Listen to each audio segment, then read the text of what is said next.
Hi, and very good morning to you. It's Gene from maverickstar Observatory.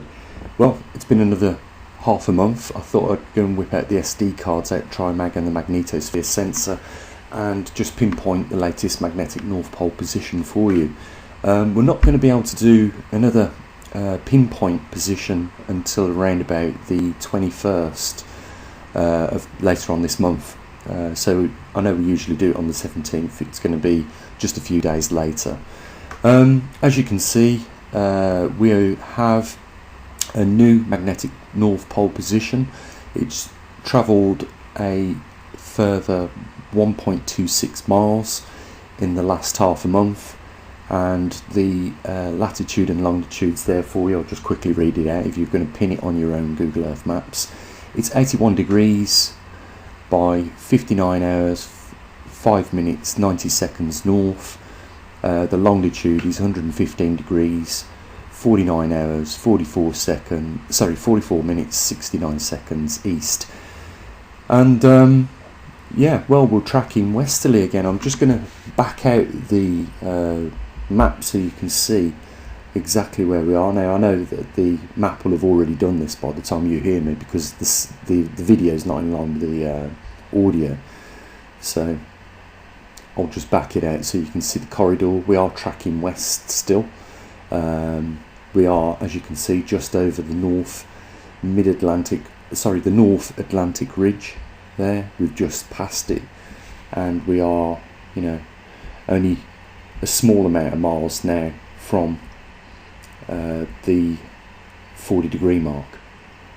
So I'm going to just go back so you can see and zoom out a little bit more so you can see how the progression has been going over the last 120 so years. I've also updated the TriMag data on the website if you want to go over there and have a look. As you guys know, there's already a lot of data relating to other anomalies like volcanic activity. If you want to go and check out whatever magnitude of earthquake you're interested in over the last 24 hours, there is that option there for you to do that. You can also have a look at solar data, and we've got a couple of widgets on the website which will just quickly show you, at a quick glance, what's going on, whether there's a geomagnetic storm or there's x-rays inbound. You can quickly see at the top of the page those details. That's it, guys. We're still tracking west, and it looks like there is a slight increase in the speed, albeit now it has reduced. If we look at the monthly migration, it's around about 2.6 miles per month, but we're measuring it now every half month because we want to know whether anything is changing over a short period of time because of the recent activity over the last few months, where we've witnessed the North Pole, believe it or not, go back easterly in the direction for the first time in the last 120 odd years. So that's a significant event.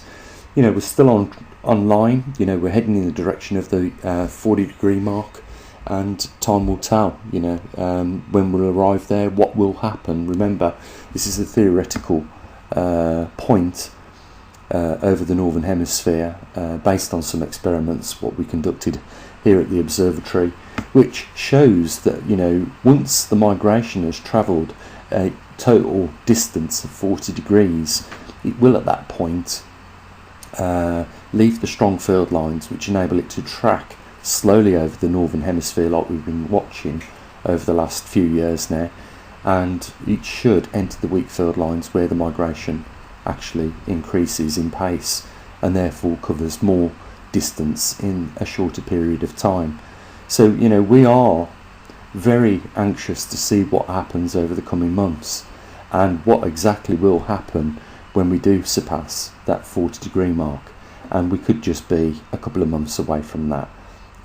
We did predict the month of March. We have seen other universities around the world now and professors come out and say that they've noticed internal activity of changes to the actual core rotational speed, in that it is slowing down, and that was released just shortly after we made the announcements, if you remember, that the magnetic North Pole had actually stopped migrating for the whole period of a month, and then the month after it had gone back easterly for the first time it has ever done this in the last 120 years. So we are at this point in very significant times, and if you're like me, you're probably on the edge of your sofa or armchair just anticipating what will happen next. But we will see. We've got the equipment which is tracking it every 3 seconds. We have got equipment in Arizona, also Canada. We do occasionally get some information from Australia now and then in Perth, and we will try and get more equipment out there in the field as we approach possibly a crescendo in this anomaly that we've been tracking now for some years.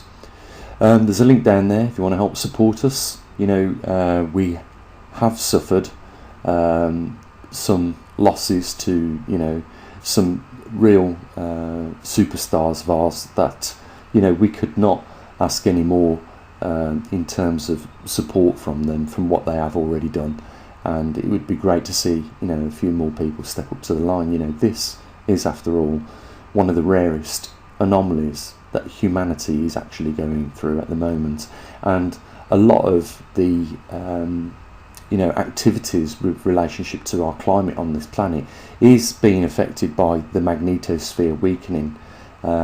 If you've been following us, you know that the magnetosphere is down to about 20% at the moment of its total normal output, and that means our primary protective field has reduced by that amount as well, and will continue to decrease in field strength as we go further through this magnetic pole reversal.